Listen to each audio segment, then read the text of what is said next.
undefeated.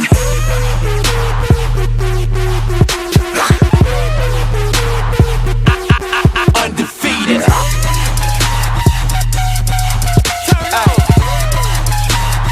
Who do you think that you are? When I tell y'all that I run things, y'all better believe me. Spin the earth on my finger like round ball. I'm a globetrotter. That's easy. No lie. What up, everybody in the YTBC? So right now, what I want to talk about is this statement that Danny Jacobs made, saying that he is looking forward to fighting Triple G in about a year and a half. It's not exactly what he said, but something along those lines. Just paraphrasing. And when it comes to Danny Jacobs, I've pretty much kept my mouth shut. I don't really say much about him. I actually like Danny Jacobs a lot, and I was just reserving my, I don't like to use the word judgment, because I don't like the word judge, because I don't really judge people. But before I came to a surmise, I just wanted to see what he wanted to do when it came to the Triple G situation, because he's actually Triple G's mandatory. He has the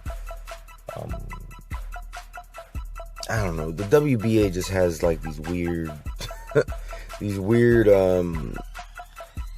titles. You know, you have the regular champ, the super champ, the super duper champ. You know, it's ridiculous. But I do know that he's supposed to be Triple G's mandatory.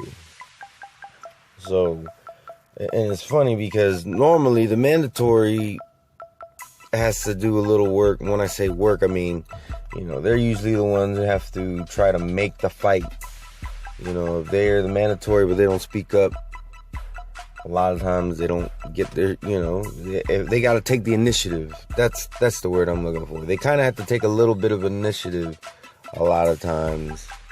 I mean, the WBA was talking about mandating the fight, like actually enforcing it, but I don't know what happened with that. I haven't heard nothing. But supposedly they were supposed to, you know, force the fight to happen if the Canelo fight didn't get made. So Danny Jacobs says that he's looking forward to fighting him in about a year and a half.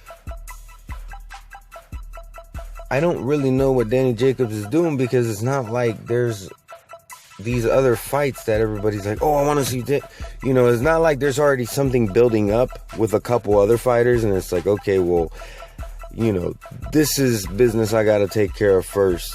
There's really just there's no real reason why he would wait a year and a half. Not when it comes to the sport of boxing, at least. The only logical explanation I can come to is that he's hoping that Triple G will deter. And I don't really like to talk about people who are criticisms of my favorite fighter, because every fighter, you know, can be criticized. That includes the fighters that I like. So when I see these videos of people talking trash about Triple G, I don't go on their channels and call them haters. I don't go on their channels and argue with them. I don't go on their channels and disrespect them. I'll either not leave a comment, or I might leave a comment and it won't even be negative, because the video itself may be good. I may disagree with it, but it doesn't mean that, you know, I'm not in love with Triple G where feel like I gotta go on there and defend him. So this video is going to be a little bit weird for me, because I am going to kind of speak out against some of these criticisms. And I mean, don't get me wrong, there are valid criticisms, but I'm going to bring home some points here that I think get overlooked, especially right now. I always hear that because nobody wants to fight him at 160, he should move up. this is boxing. Why are these guys not wanting to fight him? And because they're not wanting to fight him, why should he be the one? He's the one trying to do what he's supposed to be doing, but he's the one who has to get out? That doesn't make any sense. And a couple weeks ago, there was talk about whether or not Triple G is the most feared fighter ever. I think because of how deep the sport is, and there's so much that's happened before social media that, there's things that we don't even know about. There could have been fighters that were being, ducked, in the early 1900s that we don't know about, so it's really at this point in time, because of how deep the sport's history is, and because of how old the sport is, and things haven't been necessarily documented since the beginning of the sport. I think at this point in time, being the most feared boxer is basically just a matter of opinion. There's no real way to be accurate in saying who is the most feared fighter. So that's actually why I didn't speak on it. I didn't make no videos on it, because I just think everybody's just entitled to their own opinion when it comes to that. I don't think he's the most feared fighter ever, but he's definitely feared currently. But and the reason why I say he's feared, because this is another thing I hear, is that, oh, nobody's afraid of Golovkin, and that's fine if you feel that way, but don't you think it's kind of strange that Canelo, he won't fight him until at least a year? Actually, a year and a half, because he had won that title back in November. So if he's going to fight him about mid 2017 or later, that's a year and a half. So you got Canelo try to wait him out around a year to a year and a half. You got Billy Joe Saunders, who said he needed 18 months, which is a year and a half. And now you got Danny Jacobs saying in a year and a half. Don't y'all think that's kind of strange? And I ask that to the criticizers of Triple G. And these are the same people that I hear saying he's 34 years old. He needs to make moves. He needs to hurry up. And I get that. But on the same token, don't you think it's strange that everybody wants to wait at least a year and a half? Now, here's the funny thing about fighters' prime. We all know that some fighters stay in their prime longer than others. And even when they're past their prime, they don't necessarily deter at the same rate. Look at Floyd Mayweather.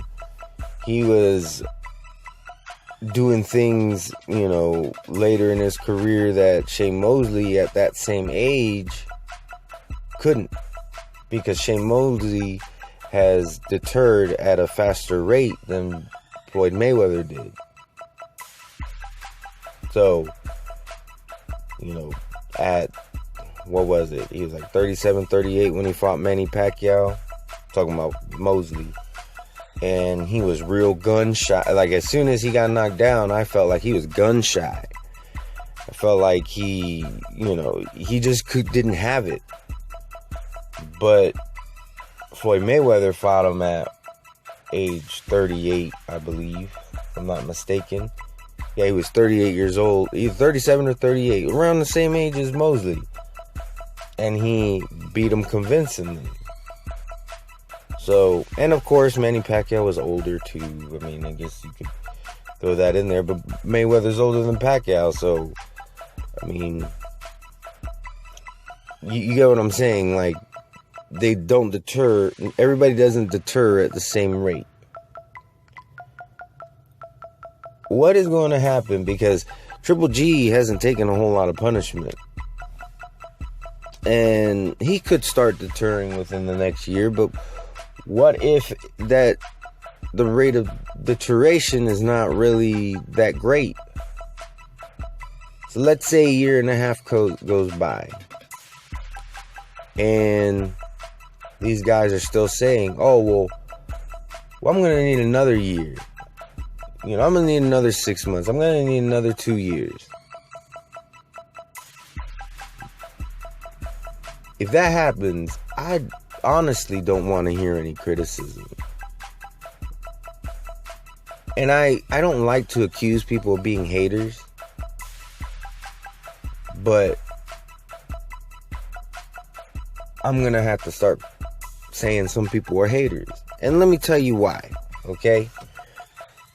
Everybody loves to talk about, well, Triple G said he'd fight anybody from 154 to or 160 to 168 or 154 to 168 or whatever it is that he said. Everybody loves to hang on those words. Okay? And if you're one of those people, fine. But what about these guys? What's going to happen when a year and a half comes by and these guys still don't want to fight him? Are y'all going to say, well, they said that they'll fight him in a year and a half, like you do with Triple G, talking about that he said he will fight anybody from 154 to 168. Are you going to be consistent? Because if you're not, then I'd really feel justified and start, and calling you a hater if that's going to be the case. Moving up is not really going to solve anything. You might get 1 or 2 good fights out of that. But Precise Presenter laid it out in a video a couple months ago on how moving up, he's going to have the same problem. Because one, some of the people that are up in 168 are people who moved up just to get away from him. So they're either going to try to move up again, which they probably won't do that. They'll probably just, or option B, just try to avoid him. Then you got guys that he's already beat. So you already call those guys bums.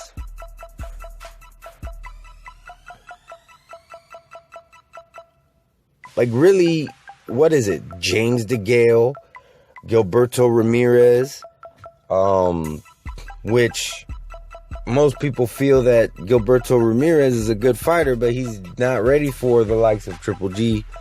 So he wouldn't get credit for that anyways. Arthur Abraham is I could tell you, Arthur Abraham is not gonna fight Triple G. If Triple G were to move up and Arthur Abraham fought him, I would be shocked. I would be seriously shocked. Moving up, he's gonna have the same problem.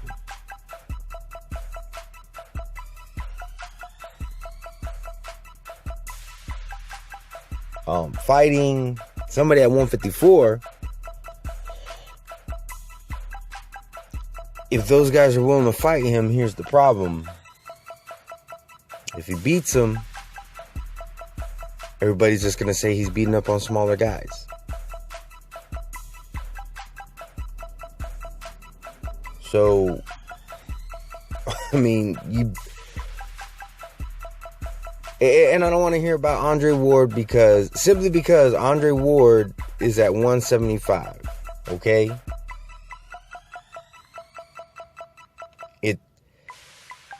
If you believe that Triple G junked that fight,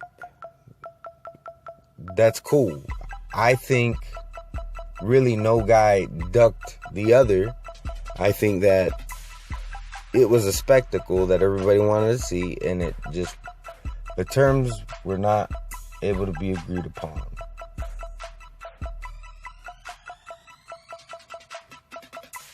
Now Triple G has moved on, but I see that there's a bunch of fans, not Triple G. Andre Ward has moved on, what I meant to say. But all I see is a bunch of fans who have not. I've seen a bunch of fans who have not moved on. You start talking about Triple G, and all of a sudden Andre Ward comes up in the conversation. And it's like, wait a minute, we're talking about Triple G and we're talking about Canelo or whoever else. What does Andre Ward have anything to do with anything? And now you got people even saying that these fighters have the right to duck. Wait, are we watching boxing? Are you even interested in the sport? Like, if you're a boxing fan, I would think you want to see fights. And not these one-sided fights that we've been getting. We want to see fights more like what we saw with Thurman Porter.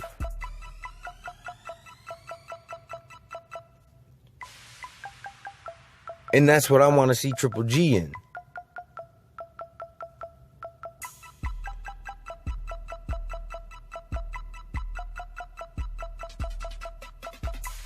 The thing is, nobody wants to tell these other guys to step up. They just want to tell Triple G to move up.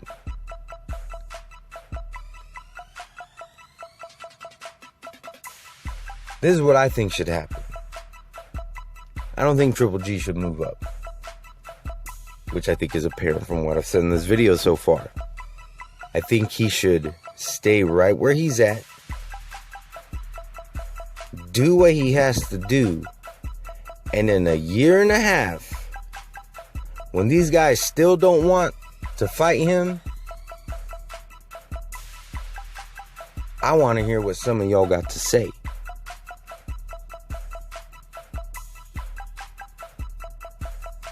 It's like I said, everybody's willing to hang on every single little word that Triple G says. But isn't it funny that Canelo, after beating Cotto, said that he would fight him. And then after beating Khan, said that he would fight him. Never said nothing about in a year. He just basically is trying to wait him out.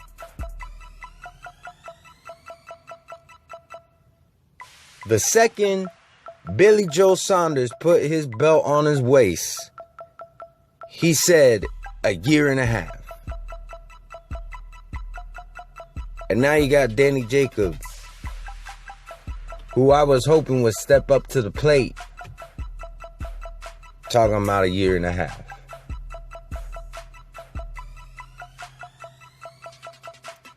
I'm hoping Triple G makes that Eubank fight. Now I'm starting to hear that Eubank doesn't actually want the fight, but we'll see. But I'm sorry, I'm more and more I feel like these criticisms are just not warranted. Now,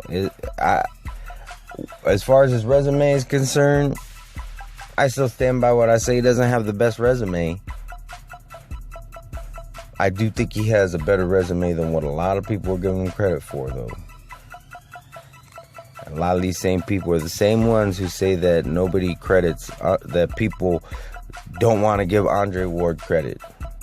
I already said I'm giving Andre Ward all the credit in the world for Sullivan Barrera. But when it comes to Alexander Brand, I'm just calling a spade a spade. It's a cherry pick. But he may just be fulfilling his obligations with Rock Nation and HBO. Maybe he's ready for Kovalev already. If that's the case, fine. Do what you gotta do. Make your money. Fulfill your obligations. Can't blame Andre Ward for that, because look at what just happened. You know, if he ends up in another lawsuit, one, he's not gonna beat Jay-Z in a lawsuit, or HBO. I don't think he would be, you know. And two, you know, do you really want him to be an actor for another year and a half, 2 years? No. So, I may have given the impression that I'm mad at Andre Ward. At first I kind of was, but I think now after thinking about it, I'm not really mad. I don't like the fight, but I mean, it'd be kind of hypocritical to say that, you know, he just, you know, that he doesn't fulfill his obligations and then end up in another situation like he was. Because one of my criticisms of him is that he's been inactive. Well, that's going to put him inactive again, so it'd be hypocritical.